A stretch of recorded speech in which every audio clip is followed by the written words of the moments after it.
This is the new LG Dare available from Verizon Wireless.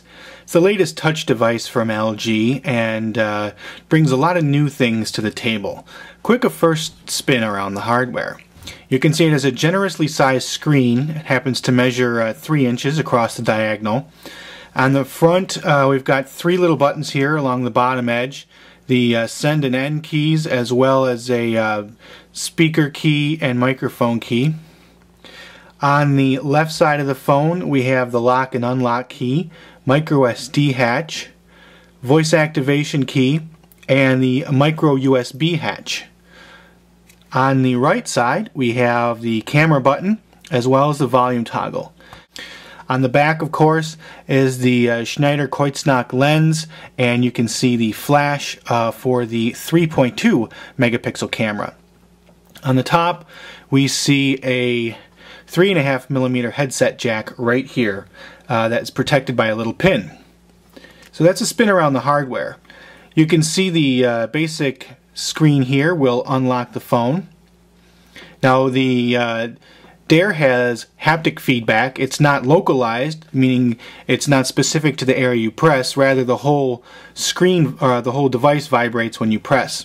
You can see we've got 5 little icons here along the bottom.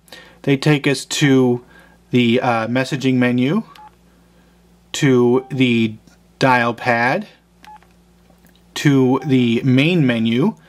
The main menu, of course, can be viewed in several different ways, and you can actually move these icons around. We'll choose one and drag it and place it somewhere else. So you can see it's user configurable. You can put it however you want. And if you mess things up, you just hit the reset button and it puts everything back where it was to the start. You also have the contacts application here and a list of shortcuts. These are basically speed dials here. You can put in a bunch of speed dials to your different contacts. If you're wondering what this little thing here is, that would be the shortcut menu to a bunch of different features that the phone has.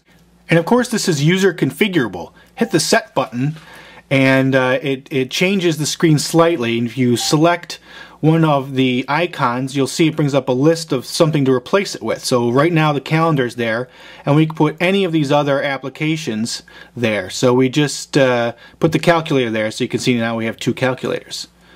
Hit done, and your shortcut menu is now reconfigured. Going into the calling application, we can see here is a list of all of our recent calls. Pressing the button up here lets you sort them between misdialed and received.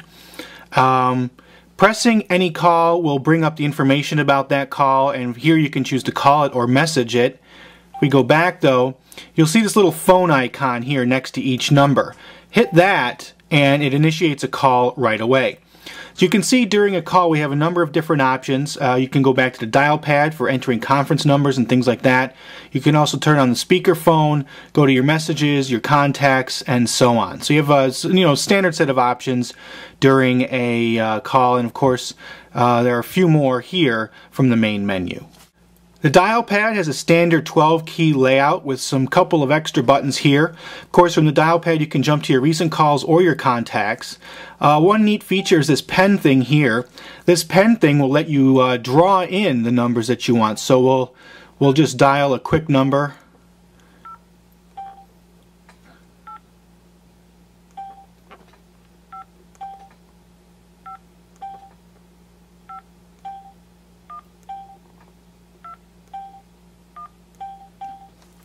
You can see it worked pretty well. It only messed up on the last number there. So once we've dialed the number with our finger, you can just go ahead and call. Of course, it's often a lot faster to just use the standard keypad. The messaging department is pretty good. Let's start a new text message. You can see here we have a screen that looks very much like you're typing a new email. What's nice is we've got these 3 little buttons here, so we can jump to our contacts, our favorites, or the keypad to put in a number. So we'll go to the keypad and we'll just send another text to information because we like spamming them, and we're done. And for text we touch here. Now you can choose to use standard triple tapping. You can set a word predictive method here. Show you how that works. So you can see that. Or you can choose to use the pen-based method or the finger-based method, which we used a few minutes ago. Or you can use the full sideways keyboard, which is right here. The My Music application has been slightly refreshed. You can see here we've got quick access to your entire library, the VCast store, or syncing it with your computer. We'll just go down to Artists, and we can see we've got a song from the Red Hot Chili Peppers here. So once it starts playing, you can see it'll show your album artwork here. You've got a mute button, which I happen to like, and you can set your repeat and shuffle settings. If you go into the options menu, of course you can change the way it sounds with different preset EQs. If you choose to go out and do other things, you can. So we'll hit the end key, and you can see we still have our little status bar showing us the music. Let's go into the main menu, fire up the browser. So we've got the browser here, which will auto-rotate depending on how you're using it, and the volume toggle lets you zoom in and out very easily, which is pretty cool.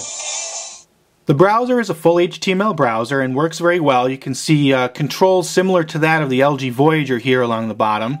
Going into the main menu, you can find all the different things you've got. You can change a lot of different things with the phone. We'll go to Phone Scoop, hit OK,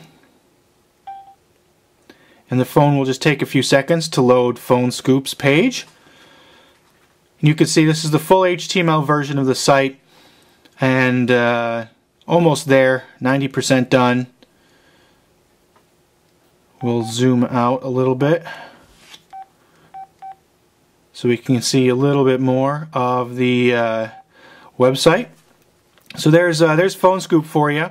You can also set things to your favorites page. We'll add Phone Scoop because we think it's a pretty important site. So now that's been added to our favorites. You can also choose to type in URLs here.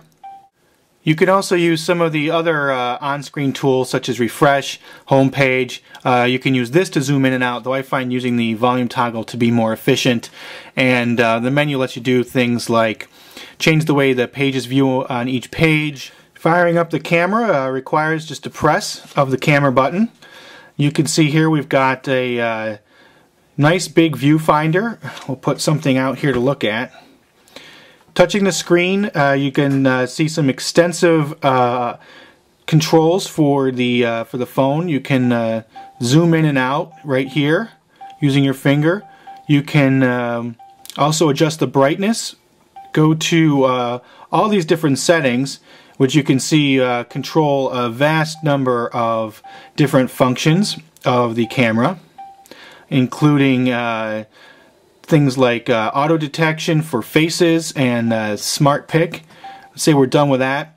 You can also set autofocus to be on or off, set the timer to be different, or set the flash. You know, these are some quick access right there. And of course you can jump to your camera gallery.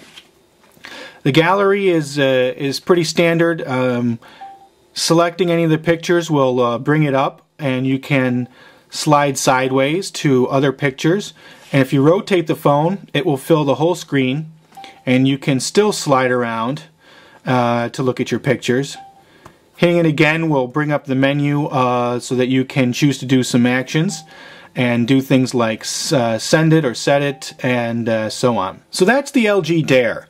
It has a lot of fun features that function well, and does some really great things. The 3.2 megapixel camera offers really good pictures, has a decent music player, and of course the phone application and other applications work well. So if you're looking for a robust touch device in the Verizon network, the Dare is certainly a good choice.